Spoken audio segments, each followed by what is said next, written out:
I received an inheritance of $5 million and decided to put my son to the test.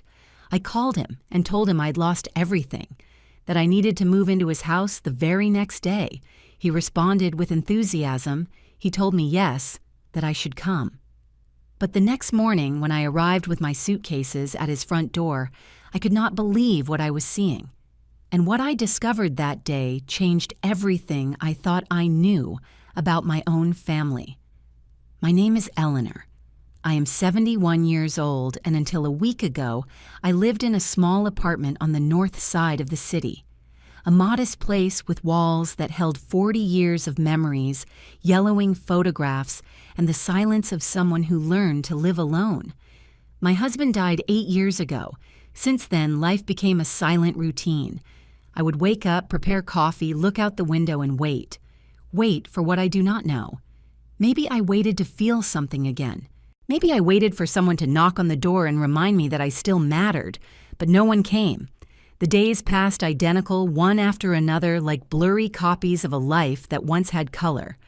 I worked for 35 years in a textile factory. I got up every dawn, took the same bus, did the same job. I do not complain. That gave me a roof, food, and the possibility of raising my son, Michael. I raised him alone after his father left when he was barely 6 years old. I did what I could. We did not have luxuries, but we never lacked anything essential. I taught him to be honest, to work hard, to respect others. Or at least that is what I thought I taught him. Because over the years, when he grew up, when he got married, something changed between us. The calls became shorter, the visits more spaced out. There was always an excuse, work traffic commitments. And I learned not to insist, not to bother to occupy the least possible space in his life. I lived convinced that this was normal, that children grow up, leave, build their own lives, that a mother must learn to let go. But deep down, very deep down, I always wondered if he really cared, if he ever thought of me when he closed his eyes at night, if he remembered the times I went without eating so he could have new shoes, if he valued the sacrifices I made without saying a word. I never claimed anything from him. I never asked for anything in return, because that is how I was raised, to give without expecting, to love without conditions. But unconditional love hurts when it is one-sided.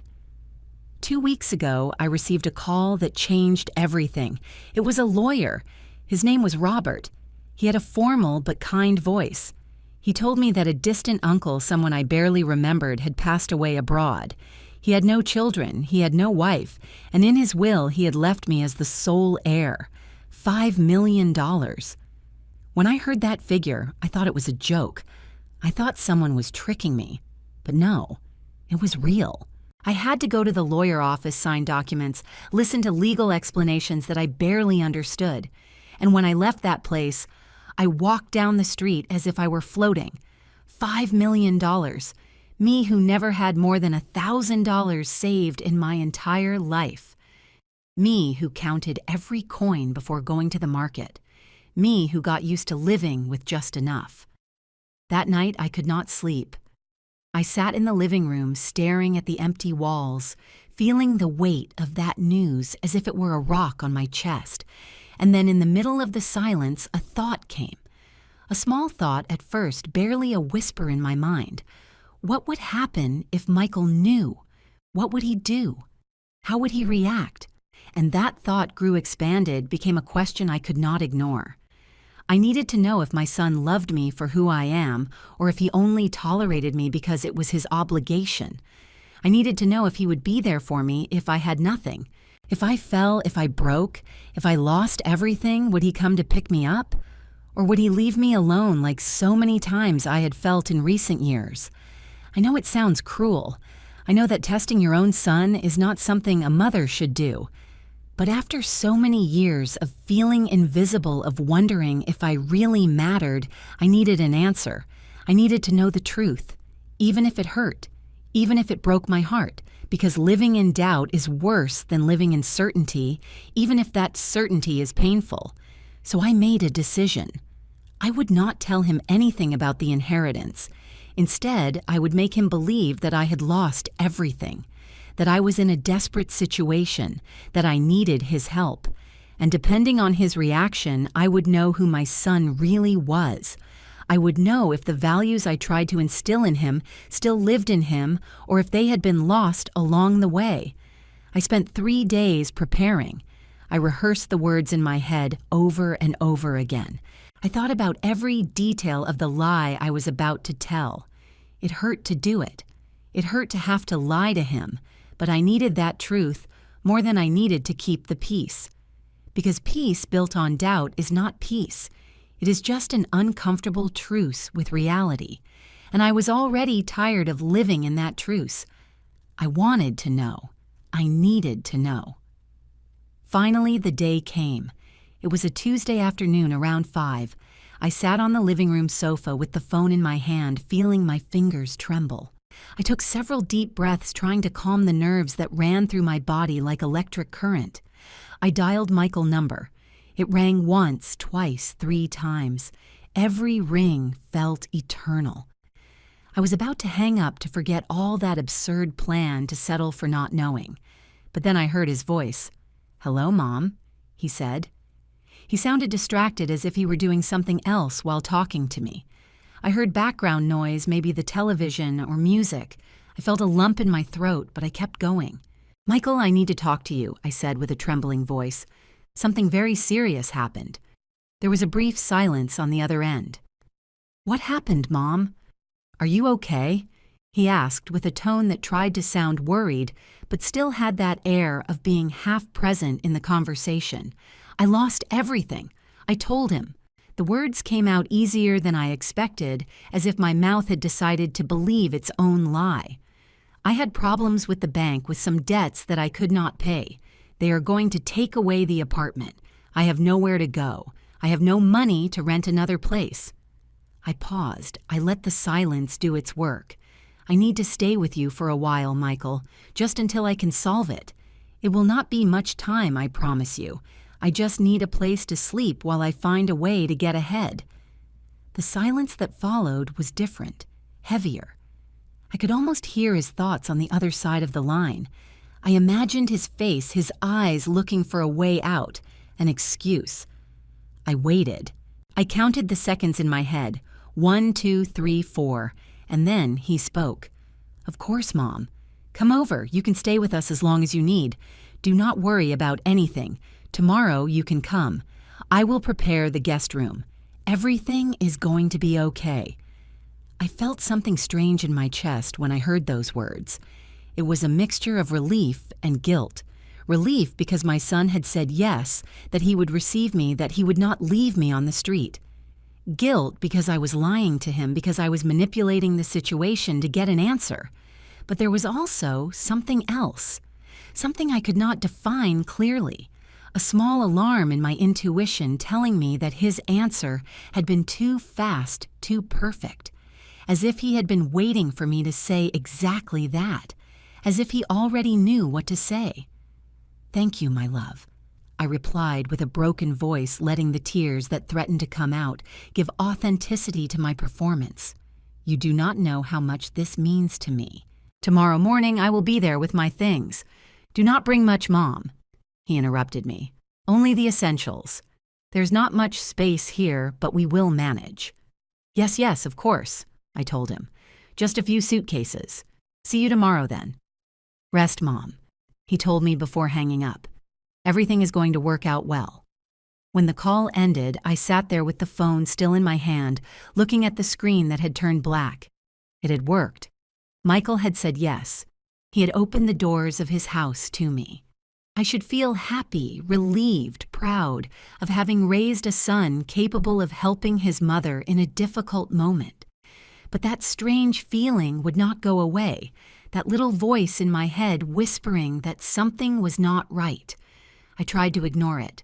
I told myself that I was being paranoid, that my own lies were making me doubt everything, that my son had responded exactly as a good son should respond. But the doubt was already planted, growing like weeds in my mind. That night, I packed 2 suitcases.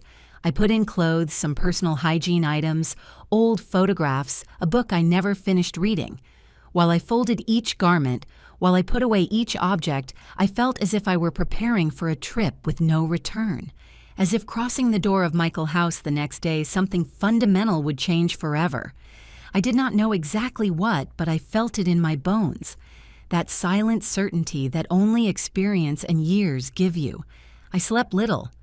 I woke up several times during the night, looking at the ceiling, listening to the sounds of the early morning. The occasional cars passing by the street, the distant bark of a dog, the hum of the refrigerator. At 6 a.m, I was already awake, sitting in the kitchen with a cup of cold coffee between my hands. I looked around. That apartment had been my refuge for so long. Every corner had a story. The stain on the wall where Michael had thrown a ball as a child. The window from where I used to watch him play in the street. The table where we ate dinner together thousands of times. Where I did his homework with him. Where we celebrated his birthdays with simple cakes and cheap candles. All that was still there, intact, waiting for me. But I was about to leave towards the unknown. At 8 a.m, I called a taxi. The driver helped me take down the suitcases. We got into the car and I gave him Michael's address. He lived in a middle-class neighborhood on the other side of the city, in a small but pretty house that he had bought 3 years ago with his wife Sarah. I'd only been there twice, one when they moved another at Christmas last year. The 2 visits were brief, uncomfortable, full of forced silences and smiles that did not reach the eyes. Sarah was always polite to me, but distant, as if I were an unwanted guest but tolerable out of courtesy. She never said anything bad to me. She never disrespected me. But she did not make me feel welcome either, and Michael never said anything about it. He never defended my place in his life. He just let things be as they were without interfering, without taking sides. The trip took 40 minutes. I looked out the window the whole way, watching the streets past the buildings, the people walking in a hurry towards their jobs or their lives. I wondered how many of them would be living their own lies, their own secret tests, their own family doubts. The taxi finally stopped in front of Michael's house. I paid the driver, took down the suitcases, and stood on the sidewalk looking at that beige house with its small front garden and its dark wooden door. I took a deep breath. This is it, I told myself. There's no turning back. I walked towards the door, dragging the suitcases behind me. Every step felt heavy, loaded with expectation and fear. I reached the front. I raised my hand to ring the doorbell. But before I could do it, something made me stop dead. There was a sign that should not be there. And when I read what it said, I felt like the ground opened under my feet. For sale. Those 2 words stuck in the front garden like a stake in my heart. A large sign, white with red letters impossible to ignore. For sale. I let go of the suitcases. They fell to my feet with a dull thud that I barely registered. My eyes could not look away from that sign. I blinked several times, thinking that maybe I was seeing wrong, that my tired eyes were playing a trick on me. But no, there it was. Clear, real, undeniable. I approached the door.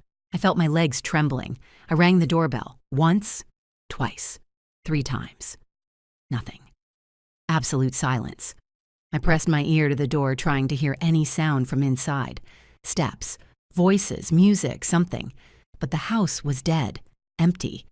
I knocked harder now, with my knuckles hitting the wood with growing desperation. "Michael!" I shouted. "Michael, it is me, your mom. Open, please." My voice sounded strange, high-pitched, broken, but no one answered. I walked towards the window. I leaned in, covering my eyes with my hands to see better through the glass. The curtains were drawn, but I could see some spaces. The living room was empty. There was no furniture. There was nothing, only bare floors and white walls.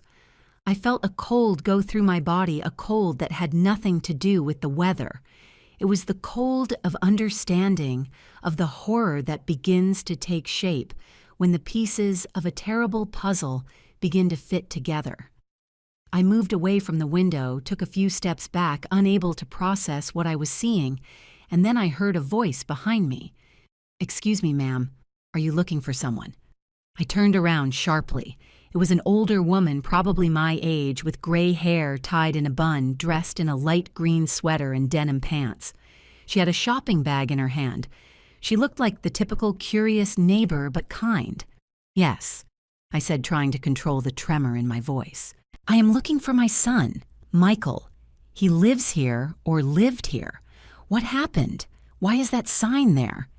The woman made a grimace of understanding mixed with pity.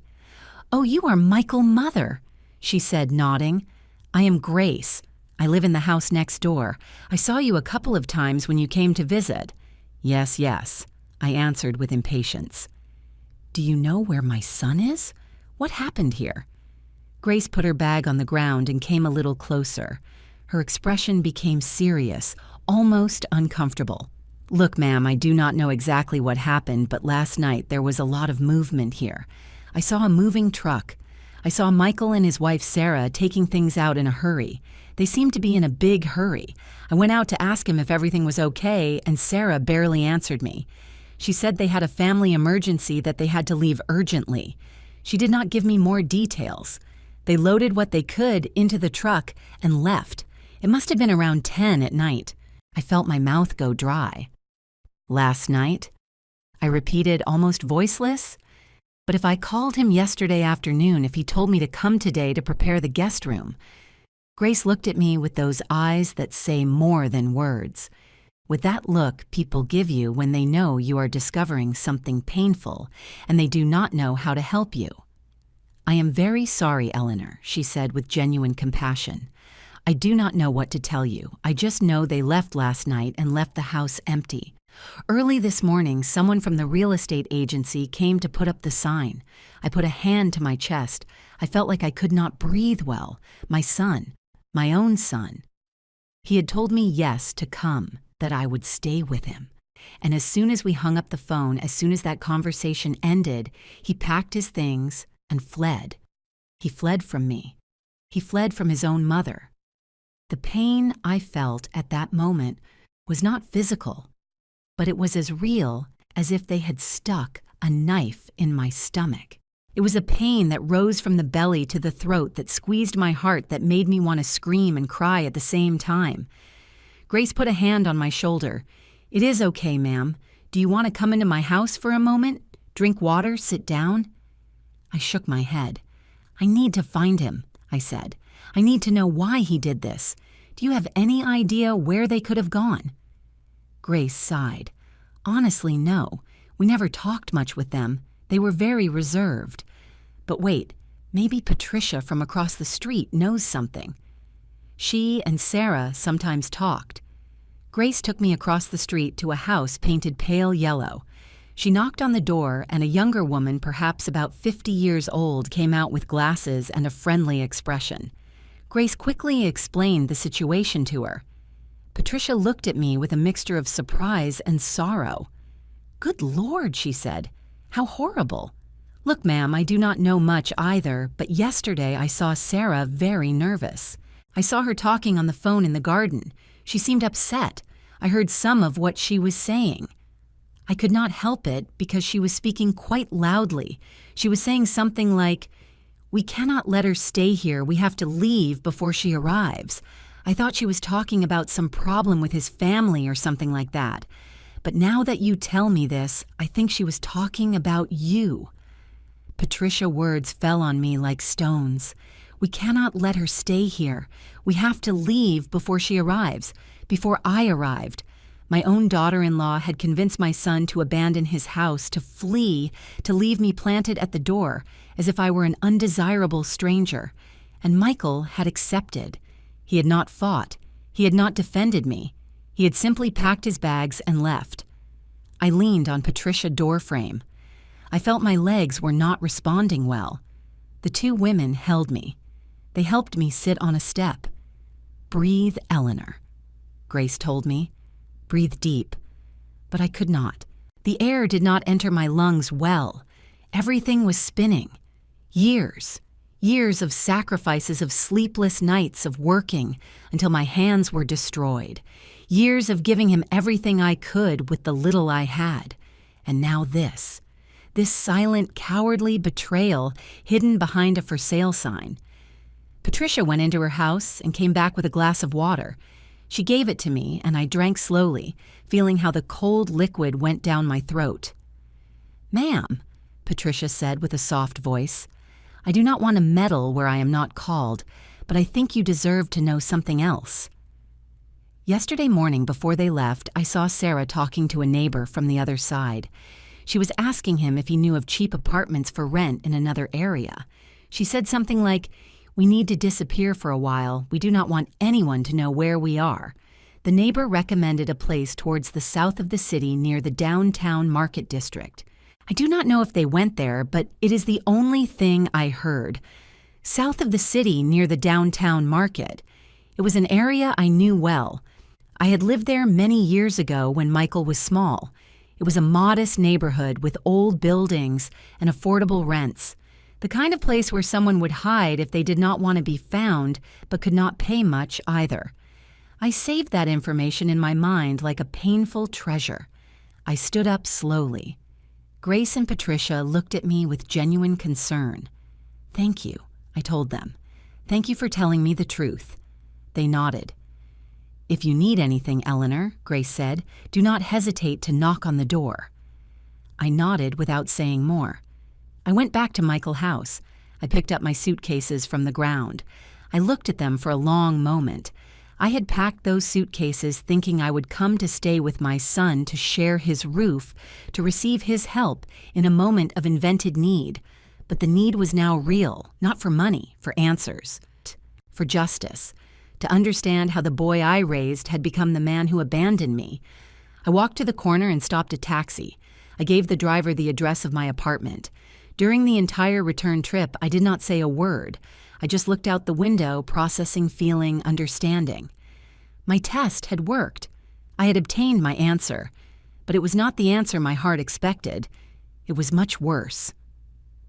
I arrived at my apartment around 11 in the morning. I went up the stairs, slowly dragging the suitcases that now weighed double. Not because of their content, but because of all the pain they carried. I opened the door and entered. Everything was exactly as I had left it. The cup of cold coffee still on the kitchen table, the curtains half open, the dense silence of a place that knows something has changed, even if nothing has moved. I dropped the suitcases in the entrance and walked to the sofa. I sat there, and for the first time since I saw that sign, I let the tears come out.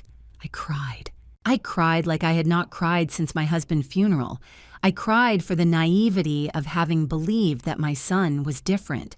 I cried for the years invested in creating someone who in the end saw me as a burden. I cried for that version of myself that yesterday still had hope. I cried until there were no more tears left, only a hollow emptiness in the chest and a bitter certainty in the mouth. When I finally calmed down, when the crying turned into irregular breaths and swollen eyes, I got up and went to the kitchen. I prepared more coffee. I needed to think clearly. I needed to decide what to do now. Because one thing was clear. This was not going to stay like this. I was not going to allow Michael and Sarah to believe they could treat me this way without consequences. I was not going to let them think that I was so weak, so insignificant, that they could simply flee and forget about me. I sat at the table with the hot coffee between my hands. I thought about what Patricia had told me. South of the city near the downtown market. It was a big area, but not impossible to cover. I knew that neighborhood. I knew where the older apartment buildings were the ones that rented cheapest. If Sarah had asked for economical places, it was because they did not want to spend much. They probably thought it was something temporary that I would eventually give up and stop looking for them. But they did not know me as well as they thought. I finished my coffee and picked up the phone. I dialed Michael's number. It rang several times, but he did not answer. I tried again. Nothing. A third time. Voicemail. "Hi, I am Michael. Leave your message." His voice on the recording sounded happy, carefree. A version of him I no longer recognized. I hung up without leaving a message. Then I wrote him a text message. "Michael, I need to talk to you. It is urgent. Please contact me. Send." I saw the 2 gray checks indicating the message had been delivered. I waited. 5 minutes, 10, 15, nothing. He had not even read it. I lay back on the sofa and closed my eyes. I was tired, physically and emotionally exhausted, but I could not sleep. My mind would not stop spinning, replaying yesterday's conversation over and over again. Of course, Mom. Come over. You can stay with us as long as you need. Those words that sounded so comforting yesterday now were like knives, lies wrapped in false affection, perfect acting of a son who learned to say the right thing while planning to do exactly the opposite. And Sarah. I always knew she did not want me around. I always felt it in her cold gaze, in her forced smiles, in the way she found excuses, so visits were short. But I never thought she would go this far, that she would convince Michael to abandon his own house just to avoid me. What kind of person does that? What kind of poison did she put in my son's head so he would accept something so cruel? I spent the rest of the day in a fog. I ate something simple because my body needed it, although I was not hungry. I took a long bath trying to wash away not only the sweat, but also the feeling of humiliation that had stuck to my skin. I dressed in comfortable clothes and sat in front of the window to watch the sunset. The sky was painted orange and violet, those colors that normally seemed beautiful to me, but today only reminded me that the day was ending and I still had no answers, no confrontation, no closure. At 8 at night, I received a notification on my phone. It was a message from an unknown number. For a second, my heart jumped, thinking it could be Michael from another phone.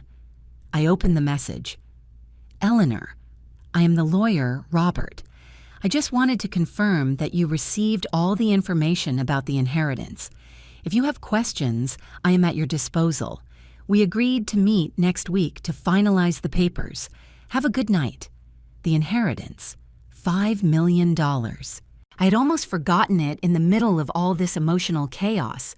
That money that was going to change my life. That money that had given me the idea to test Michael. And now, ironically, that same money had become the answer to a question I never wanted to ask out loud. My son was not there for me when he thought I had nothing. So what would happen when he knew I had $5 million? The answer was so obvious, it almost hurt to think it. I stayed awake late that night, planning, thinking, imagining scenarios. At 2 a.m, I finally made a decision. I was going to find Michael and Sarah. I was going to confront them face to face, but I would not tell them anything about the inheritance yet. First, I wanted to see how they reacted, what excuses they invented, if at least they had the decency to feel shame for what they had done. And then, depending on that conversation, I would decide what to do with the money and with them. The next morning, I got up early. I dressed in practical clothes, dark pants, and a gray blouse. I tied my hair in a ponytail. I saw myself in the mirror. My eyes were still swollen from yesterday crying, but there was something different in my expression, a new hardness, a determination that was not there before. 71 years carrying everything in silence, being the selfless mother who never claimed anything. But that time was over. Today, I was going to claim. Today, I was going to demand answers. I took my purse, some cash, and left the apartment. I took the bus towards the south of the city. The trip was long, almost an hour, crossing avenues full of morning traffic, street vendors. On every corner, people running towards their jobs. I got off near the Central Market, just as Patricia had told me. The area was just as I remembered it. Old buildings of 3 or 4 floors, peeling paint electric cables, hanging dangerously low, small shops with faded signs. I started walking through the surrounding streets looking for apartment buildings. There were several. Too many. I realized this was going to be harder than I thought. I could not simply knock on every door asking for Michael. I needed to be smarter. I entered a grocery store on the corner. An older lady was attending behind the counter. I bought a bottle of water, and while I paid, I asked with a casual tone, "Excuse me, ma'am, do you know buildings around here that rent apartments? I am looking for my son, who just moved to this area, but I lost the exact address. The woman looked at me with those eyes that have seen everything in life.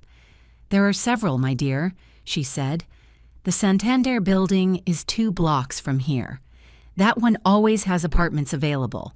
There is also the Los Alamos residential right behind the market, and the San Miguel building on the main avenue. Those are the most common around here.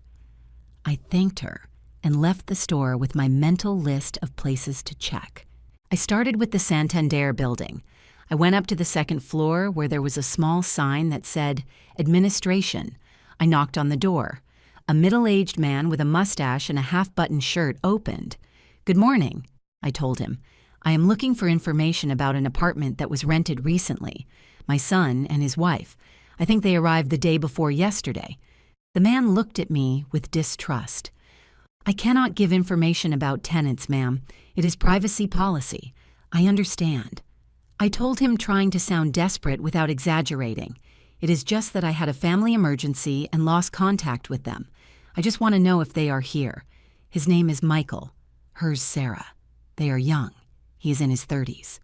The man shook his head. Doesn't ring a bell. The only ones who rented this week were an older couple and a single student. I am sorry.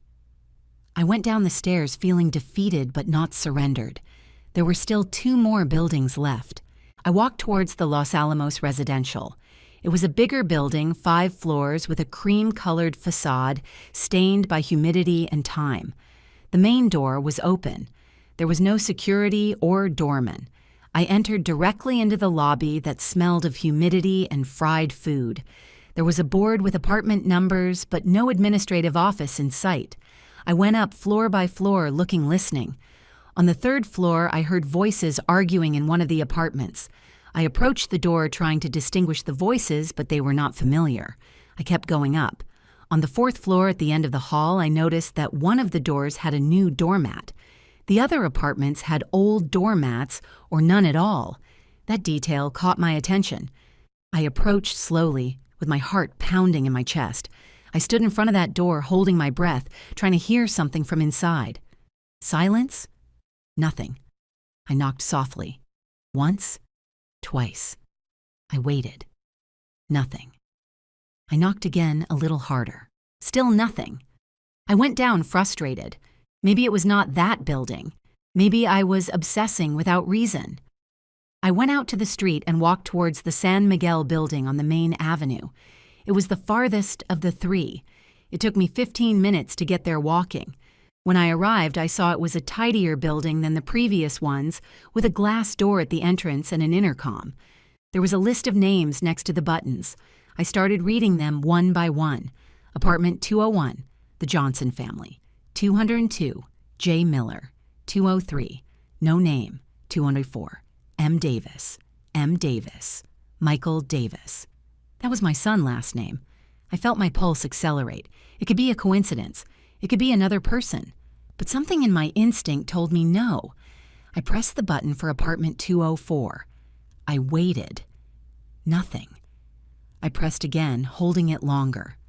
Silence. I pressed a 3rd time, and then finally I heard Sarah's voice through the intercom. "Who is it?" she said with an annoyed, impatient tone. I froze for a second. It was her. I had found them. I swallowed saliva and spoke with a voice as calm as I could. "Sarah, it is me, Eleanor. I need to speak with you and with Michael." The silence that followed was so heavy I could almost feel it go through the intercom. Then I heard murmurs on the other side, voices, whispering something that sounded like a muffled argument. Finally, she spoke again. "We are not here. You have the wrong apartment." And she cut the communication. "We are not here." The most ridiculous phrase someone can say when they just answered the intercom. I pressed the button again. Nothing. Again. Silence. They were in there, ignoring me, hiding like children who believe that if they close their eyes, no one can see them. I felt the rage rise up my throat like hot lava. I was not going to allow this, not after everything. I waited. I stood at the entrance of the building waiting. I knew eventually someone would enter or leave and I could sneak in.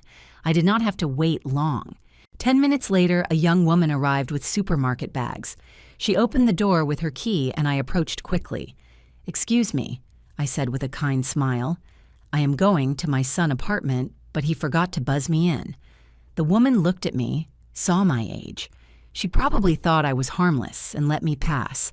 "Thank you, my dear," I told her. I went up the stairs to the second floor. Apartment 204 was at the end of the hall to the right. I walked there with firm, determined steps. I reached the door. I could hear movement on the other side, low voices, steps. I knocked on the door with force. "Michael!" I shouted. "I know you are there. Open the door right now." The movement on the other side stopped. Absolute silence. I knocked again, harder. "I am not leaving until you open up and explain to me what the hell is happening. You can leave me standing here all day if you want, but I will not move." I waited. 30 seconds that felt eternal. And then I heard steps approaching the door. The sound of the lock. The door opened just a few inches. It was Michael. His face appeared in the crack, pale with dark circles under his eyes, with an expression of guilt mixed with fear. "Mom," he said with a low voice. "What are you doing here?" "What am I doing here?" I repeated, feeling my voice tremble with pure indignation. "What am I doing here, Michael? I came to your house as you told me. I arrived with my suitcases like we agreed, and I found a for sale sign and the house empty. You stood me up. You fled. You fled from your own mother. That is what I am doing here. I came for you to explain why." Michael lowered his gaze. He could not hold my eyes. "Mom, He began to say, but stopped. Sarah appeared behind him. She had her arms crossed and a hard expression on her face. "Eleanor, this is invasion of privacy," she said with a cold tone. "You cannot come to our apartment like this without warning." I laughed. A bitter, dry laugh without humor. Invasion of privacy. Sarah, seriously. "Yesterday, my son told me to come live with them. He told me to prepare my things. And you fled in the middle of the night. Who invaded whose trust here?" Michael finally looked up. "Mom, it was not like that," he said. "It was an emergency. We had to move fast and—" "Do not lie to me," I interrupted him. "The neighbors told me everything. They heard Sarah say you had to leave before I arrived. It was not an emergency, Michael. It was an escape. A cowardly escape because you did not want to take care of me when you thought I had nothing." Sarah took a step forward.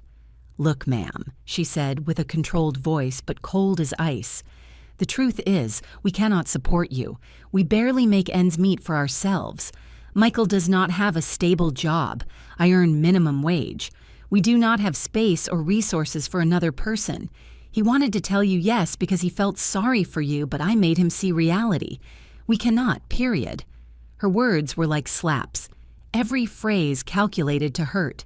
But what hurt me the most was seeing Michael standing there without defending anything, without saying anything, just timidly nodding to everything his wife said. "So why did you not tell me the truth?" I asked my son directly, ignoring Sarah. "Why did you not have the courage to tell me you could not help me? Why lie? Why make me believe yes and then flee like a thief in the night?" Michael opened his mouth, but Sarah spoke first. "Because you do not understand, ma'am. You have always been like this, dramatic, manipulative, always playing the victim. Michael told me how it was when he was a child, always reminding him everything you sacrificed for him, making him feel guilty for existing. And now you come with this story that you lost everything. How do we know it is true? How do we know it is not another one of your manipulations to force Michael to take care of you forever?" I felt my breath cut off. Manipulative, dramatic, making him feel guilty for existing. Those words coming out of Sarah's mouth, but clearly planted there by private conversations with my son. Conversations where Michael had reinterpreted his entire childhood, where he had turned my sacrifices into burdens, my love into manipulation.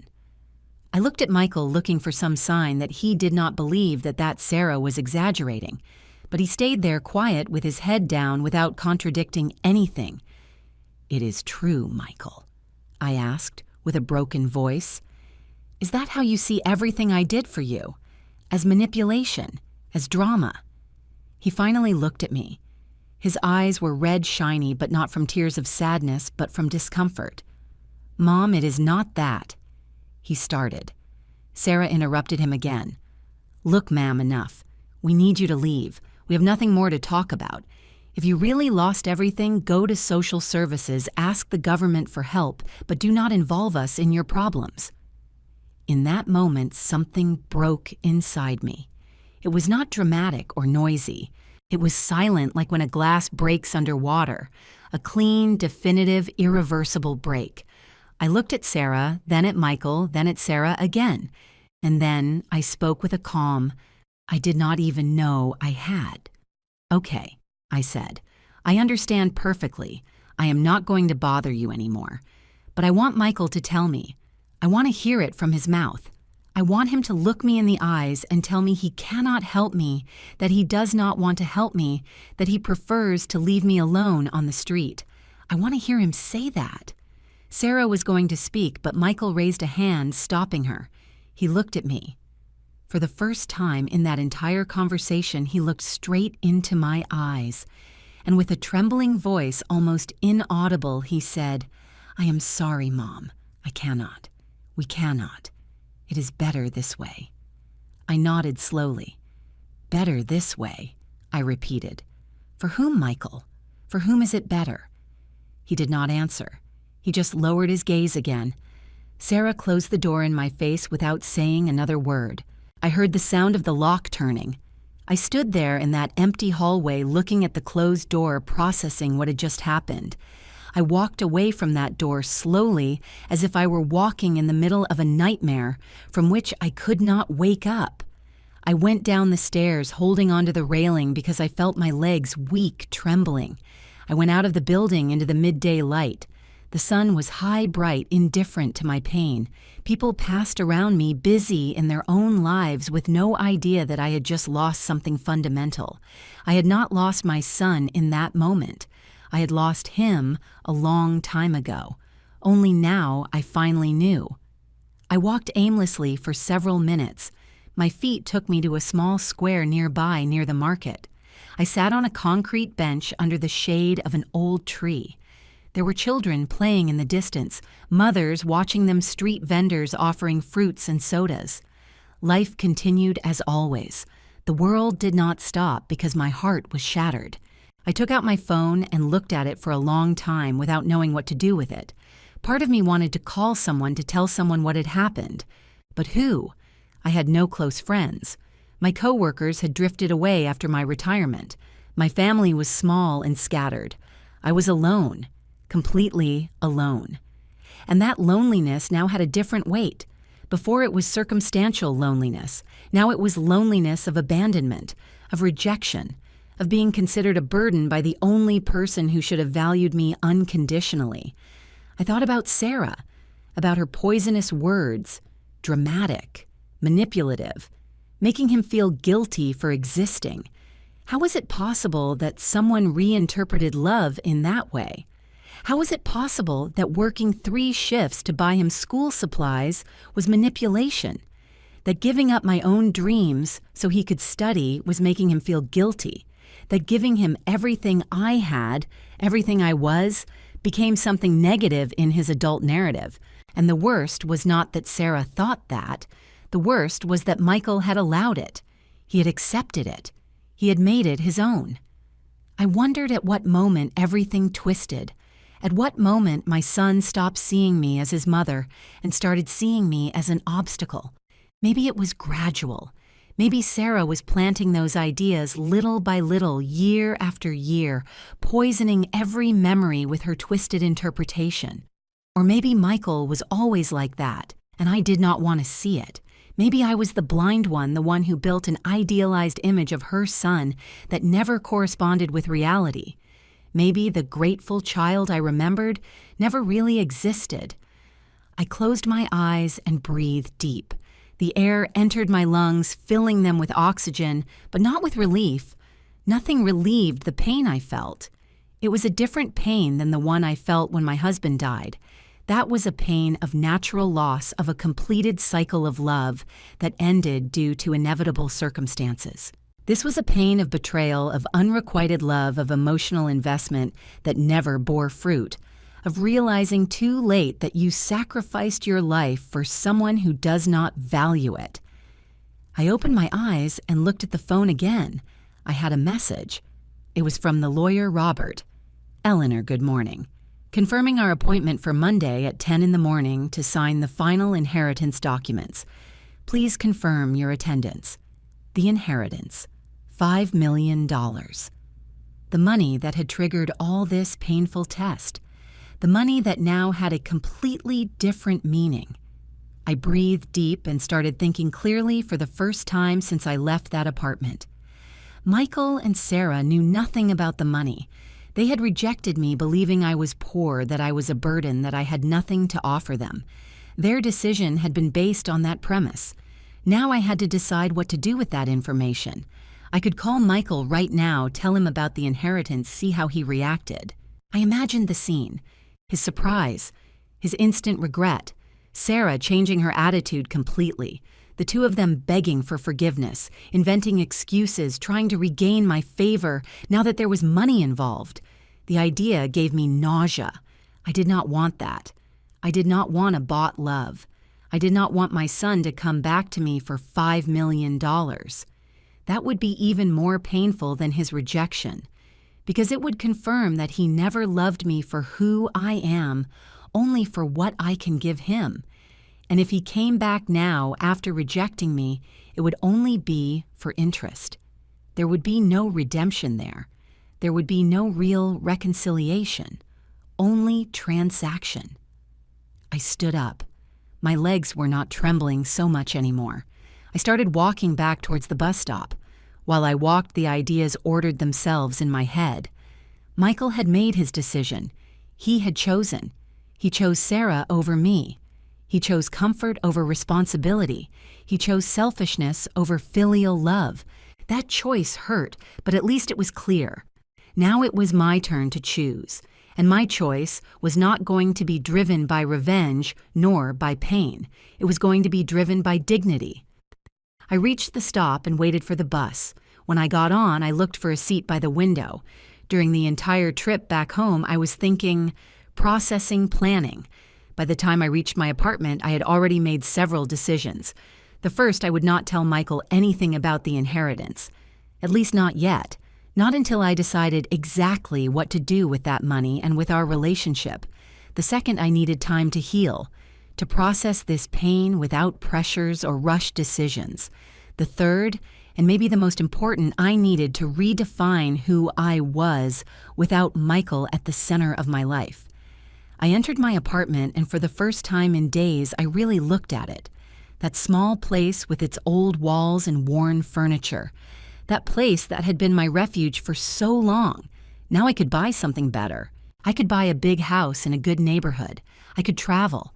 I could do all those things I could never do because I was always saving, always thinking about the future, always sacrificing myself. And for whom? For a son who considered me a manipulator. For a son who fled from me in the middle of the night. I poured myself a glass of water and sat at the kitchen table. I took out an old notebook I had stored in a drawer. Writing had always helped me think. I started making a list. Things I want to do with my life. The first line took me several minutes to write because it implied admitting something difficult. Learn to live for myself. Not for Michael, not for anyone else, for me. I kept writing. Find a therapist. Yes, I needed to talk to someone professional about all this. I needed to process the pain in a healthy way. Travel to places I always wanted to know. Resume hobbies I abandoned. Make new friends. Help other people. Maybe volunteering at some shelter or community center. Use the money to do something good in the world. Something that gave me purpose beyond being a mother. While I wrote, I felt something strange. It was not happiness. I was still far from that. but it was something similar to liberation. As if by writing those words, I was finally allowing myself to exist outside the role of selfless mother. As if after 71 years I was discovering that I could be more than that I should be more than that. That night I slept better than expected. Not well, but better. I dreamed confusing things, fragments of memories mixed with invented scenes. Michael as a child playing in the park, Sarah closing the door in my face, my husband smiling at me from somewhere far away, the lawyer Robert handing me a giant check. Everything mixed in that nonsense logic of dreams. I woke up early the next day. It was Saturday. I made coffee. I showered. I dressed. I felt different. Still hurt. Still processing. But different. Stronger, maybe. Or maybe just more resigned. I took my phone and wrote a message to the lawyer, Robert. "Good morning. I confirm attendance for Monday at 10. I would also like to consult you about options to invest or donate part of the inheritance. I need advice, thank you. Send." Then I opened Michael Chat. Our last exchange was from 2 days ago. My message unread. My call unanswered. I started writing. "Michael, after what happened yesterday, I understand your position. I am not going to bother you anymore. Everyone makes their decisions and the consequences that come with them. I hope someday you understand what you lost. Not money or material things. You lost someone who loved you unconditionally all your life. That cannot be recovered. Take care." I read the message several times before sending it. It sounded hard but fair. It sounded final. Because it was. I pressed send. I saw how the message was delivered. This time, he did read it almost immediately. The 2 checks turned blue. I waited. I saw the 3 dots indicating he was writing something. The dots appeared and disappeared several times. Finally, his answer arrived. "Mom, please do not be like that. Give me time to fix things with Sarah. This is complicated. It is not that I do not love you. I just need space right now." I read his message and felt a mixture of emotions. Part of me wanted to believe him. I wanted to cling to that small sign that he still cared.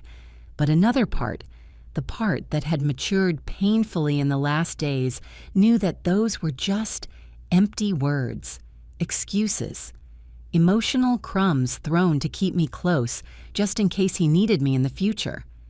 I did not answer. I left the message on read and put the phone away.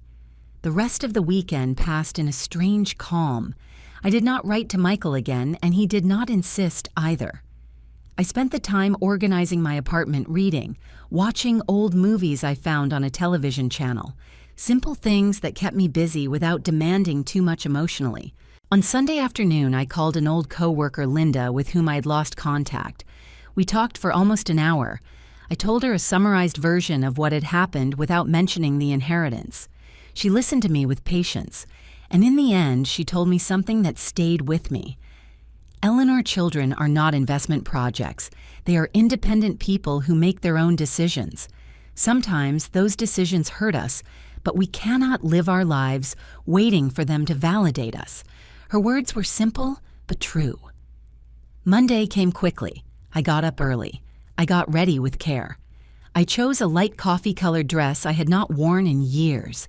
I combed my hair well. I even put on a little makeup. I wanted to look presentable, dignified, not like the broken woman I had been the last few days, but like the woman who was trying to rebuild herself. I took a taxi to Robert's office. The building was downtown, a modern tower of glass and steel that contrasted with my world of old apartments and dusty streets. I went up to the 12th floor in a silent elevator with soft music in the background.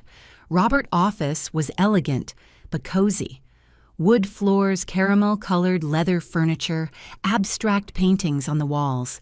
The receptionist welcomed me with a smile and offered me coffee. I accepted. Minutes later, Robert came out to greet me.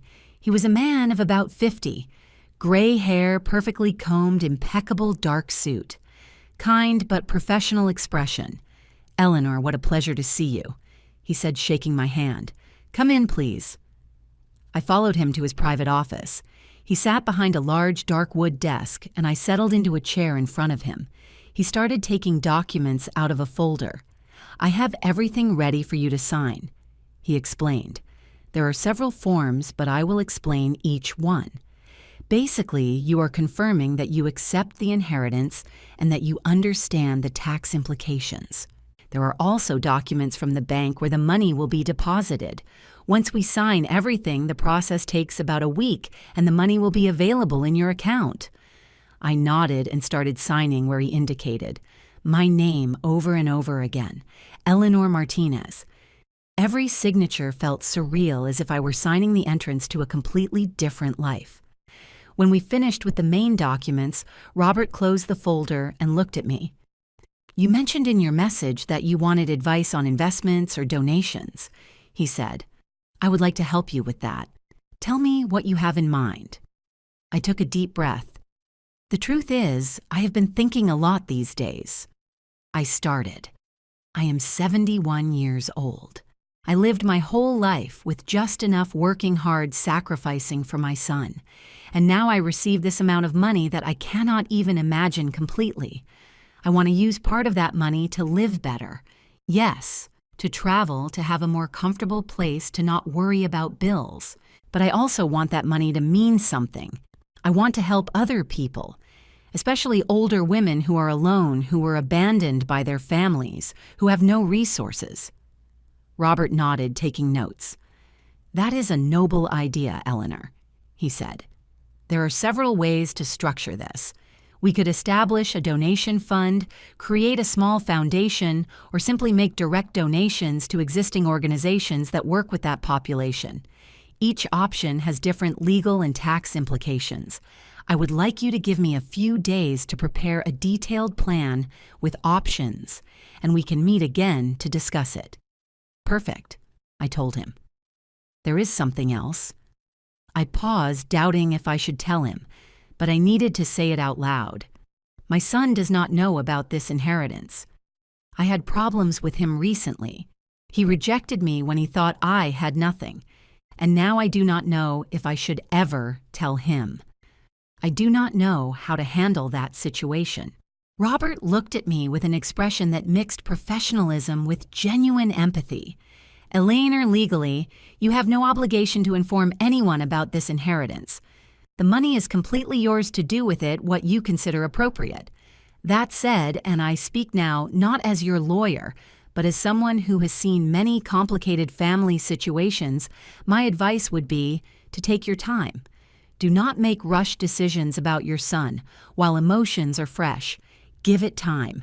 Use these next few months to focus on yourself, on healing, on discovering what you really want. Decisions about your son can wait." His words made sense. I nodded slowly. "You are right," I said.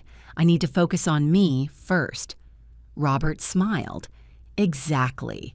And when you are ready, if you decide you want to share some of this with your son or not, it will be a decision you make from a place of clarity and not from pain." We said goodbye with a handshake. He told me he would contact me in a few days with the investment and donation plan. I left that office feeling strangely empowered. I went down in the elevator and went out to the street. Downtown was full of life. Office workers on their lunch hour, street vendors, tourists taking photos. I stood on the sidewalk for a moment, simply observing. And then I made an impulsive decision. Instead of taking a taxi back home, I started walking.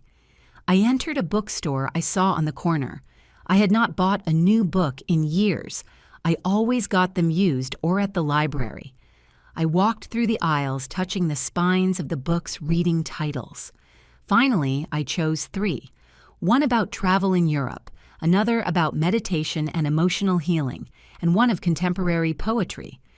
At the register, when the cashier gave me the total, I took out my card without thinking twice. $75. Before that would have been a fortune for me. Now it was insignificant. But the act of buying it, of not having to count every coin, felt like a small act of freedom.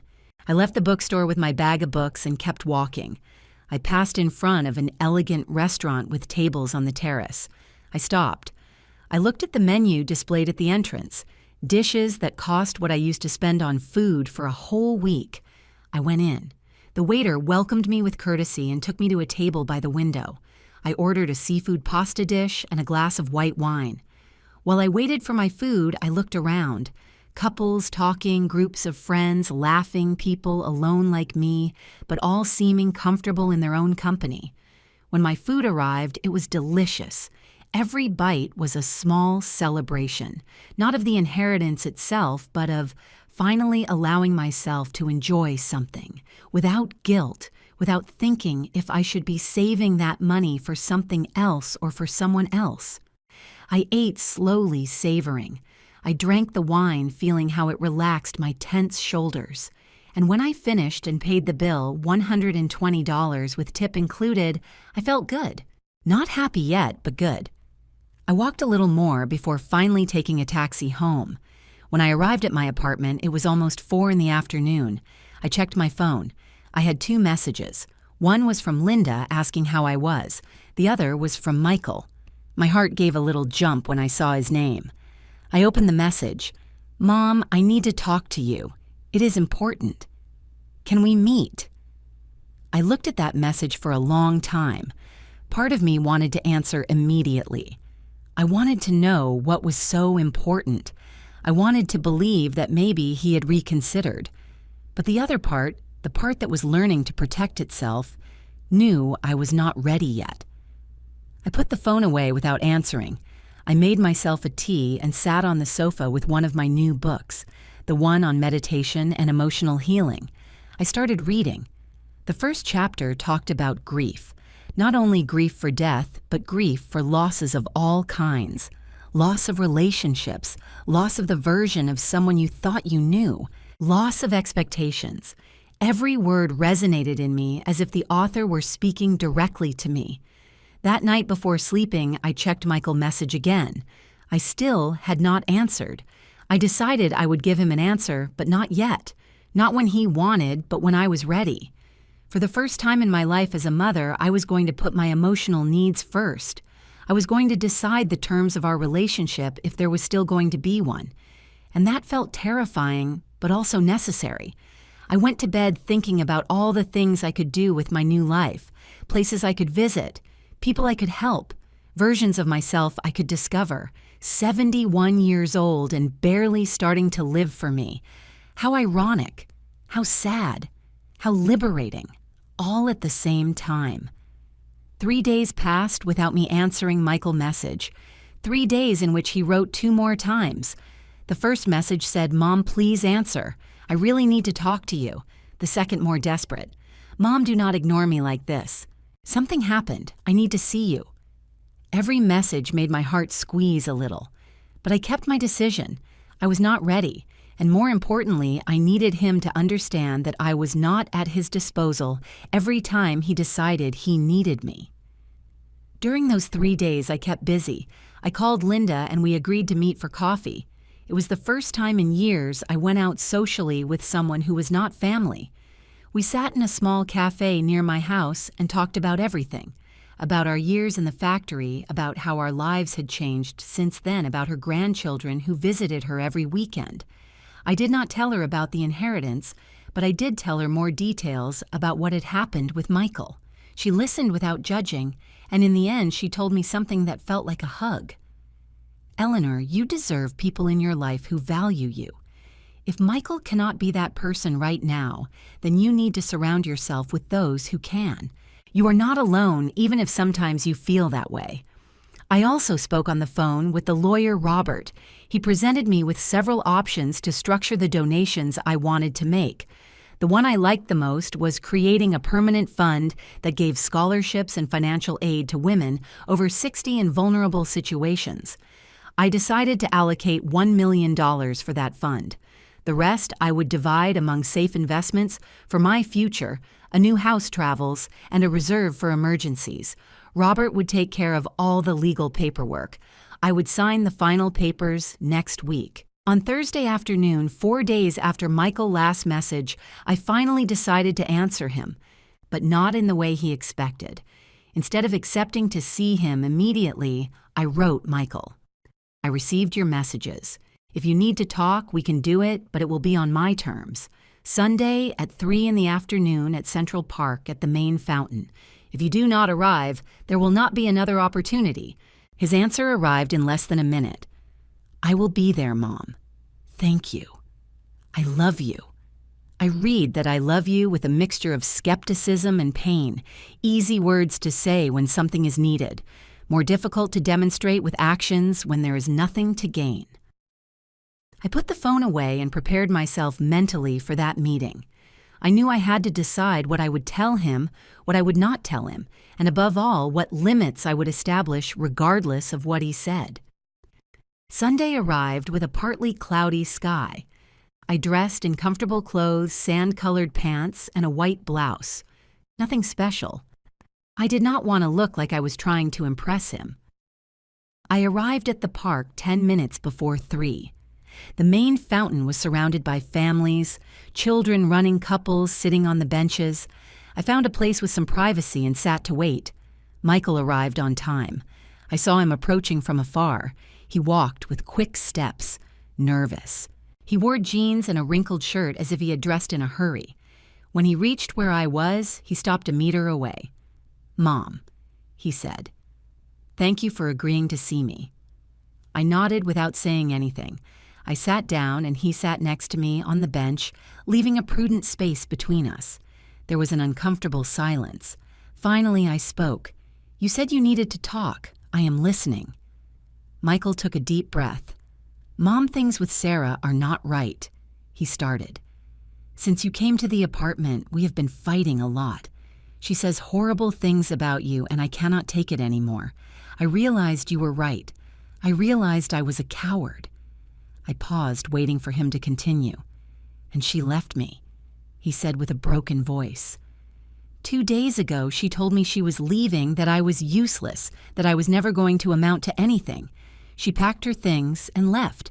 She left me with the apartment rent, with the debts, with everything. And I do not know what to do, Mom. I do not know how I am going to pay everything. That is why I needed to see you. I need your help." There it was, the truth behind his urgency, the truth behind his "I love you" and his "I need to see you." It was not genuine regret. It was not remorse for how he had treated me. It was need. Again, always need. I looked him in the eyes. "Michael," I said with a calm but firm voice, "let me see if I understood correctly. When you thought I had nothing, when supposedly I had lost everything and needed a place to stay, you and Sarah fled. You left me standing at the door with my suitcases. Sarah told me I was manipulative, dramatic, a burden. And you said nothing. You did not defend me. You did not set limits. You simply accepted everything she said and closed the door in my face." He lowered his gaze. "I know, Mom, I know. I made a terrible mistake." I continued, "And now that Sarah left you, now that you find yourself alone with economic problems, now you do remember me. Now you do need your mom.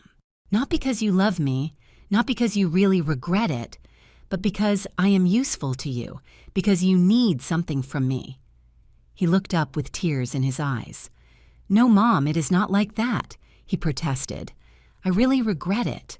I really realize the mistake I made. I need you, yes, but not just for money. I need you because you are my mom and I feel horrible for what I did." His tears seemed real. His pain seemed genuine. But I was no longer the same woman who a week ago would have fallen for those tears. I was no longer the mother who settled for crumbs of regret. "Michael," I told him, "for 30-something years I was there for you every time you needed me. Every time. Without conditions, without questions. I gave you everything I had, everything I was. And the first time, the only time I needed you, you failed me. Not only did you fail me, you abandoned me in the cruelest way possible. But Mom, I can change," he said with desperation. "Give me a chance to prove it to you." I stayed silent for a long moment. Then I spoke. "There is something you need to know, Michael. Something that changes the entire context of this situation." He looked at me confused. What thing, Mom? Nothing. I was never in economic trouble. It was all a test. 2 weeks ago, I received an inheritance from a distant uncle, $5 million. I wanted to know if you would be there for me if I had nothing.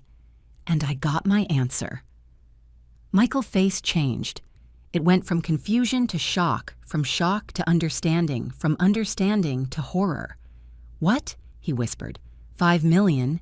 And you did all this as a test. I nodded. That is right. And you failed, Michael. Completely. He stood up abruptly. I cannot believe this, he said with a voice starting to rise in volume. You set a trap for me. You manipulated me. This is exactly what Sarah said about you. You are manipulative, Mom. How could you do this to me? I stood up too, looking him straight in the eyes. I did this to you, Michael. I set a test like this, a test that any decent son would have passed without problem. I asked for help believing I had nothing, and you saw. That was your choice, not mine. You chose to abandon me. I only created the circumstances to see your true character, and I saw it. I saw it clearly. He shook his head, visibly upset. And now what, Mom? You came here to rub it in my face, to tell me you have millions while I am broke, to take revenge. I did not come to take revenge. I told him. I came to tell you the truth and to set limits. Michael, I love you. You are my son, and you always will be. But I cannot continue being the mother who gives everything without receiving anything in return. I cannot continue expecting you to value me when clearly you do not. So this is what is going to happen. I am going to live my life. I am going to use that money to do things I always wanted to do and to help people who really need it. And you are going to learn to fend for yourself, without Sarah, without me. Just you. Maybe when you achieve it, when you really grow up and mature, we can rebuild something. But it will not be soon, and it will not be on my previous terms. But Mom, he began to say. I interrupted him. There are no buts, Michael. This is my decision. You can be angry with me. You can think I am manipulative, as Sarah made you believe. You can think whatever you want. But I know the truth. I know I gave you the best of me during your whole life. And if that was not enough, if that did not create in you a sense of loyalty or filial love, then that says more about you than about me. Goodbye, Michael. When you are ready for a real conversation without needing anything from me, you know where to find me.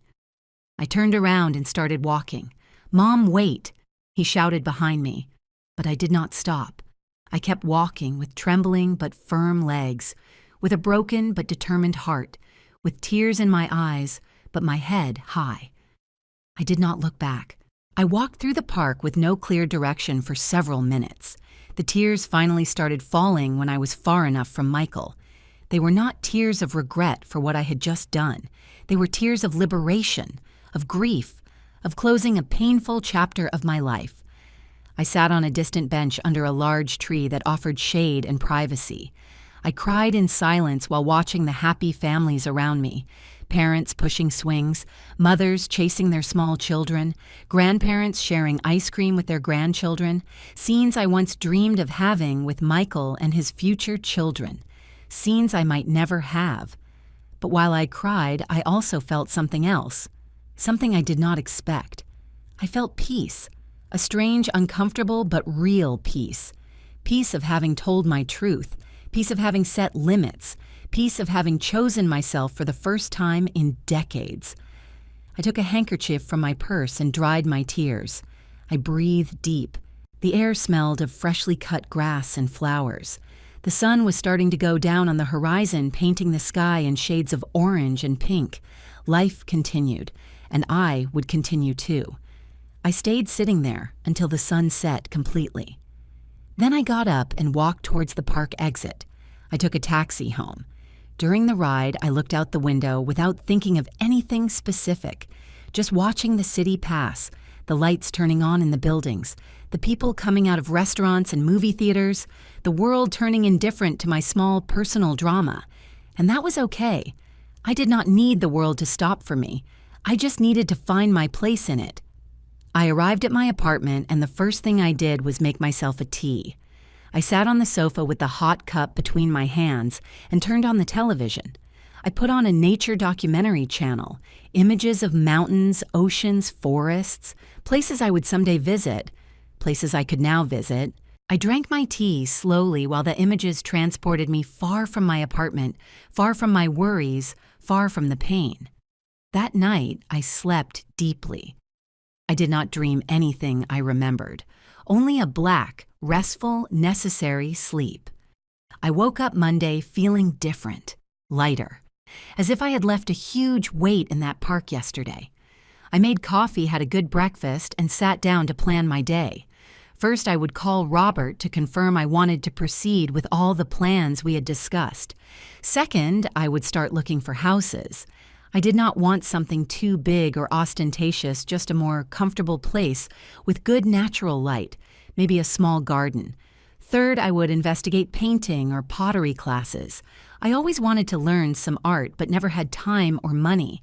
I called Robert at 9 in the morning. I confirmed everything. He told me the money was already available in my account, that the donation fund papers would be ready to sign on Friday. He also recommended a trusted real estate agent to look for a house. I thanked him and hung up, feeling productive with purpose. The following days were a mixture of new activities and moments of reflection. I visited 5 houses with the real estate agent. The 5th one was perfect. A small 2-bedroom house in a quiet neighborhood. It had a garden with fruit trees, large windows that let in a lot of light, and a spacious kitchen. The price was reasonable, $300,000. I made an offer that same day. It was accepted. The paperwork would take a month, but I already had my new home. I also enrolled in a watercolor class given on Tuesdays and Thursdays at a community center near my future house. The first class was intimidating. I was the oldest in the group, but everyone was kind. The teacher, a young woman named Maribel, was especially patient with me. At the end of the class, I had painted something that vaguely looked like a sunset. It was not good, but it was mine, and that filled me with an unexpected joy. Michael did not contact me again during those weeks. Part of me wondered how he was, if he had managed to solve his problems, if he was still angry with me, if someday he would understand. But I did not look for him. I kept my word. The ball was in his court now. He had to decide what kind of relationship he wanted to have with me, if he wanted to have any. A month later, I moved into my new house. Linda helped me with the process. I hired a moving company that transferred my few belongings from the old apartment to the new house. I bought new furniture, a comfortable bed, a large gray sofa, a light wood dining table. I decorated the walls with paintings I bought in local galleries. I planted flowers in the garden. Slowly, day by day, that empty space became my home, a reflection of who I was now, not who I had been. I also started work with the donation fund. Robert connected me with an organization that worked with older women in vulnerable situations. I visited the center. I met some of the women who would benefit from the fund. I listened to their stories.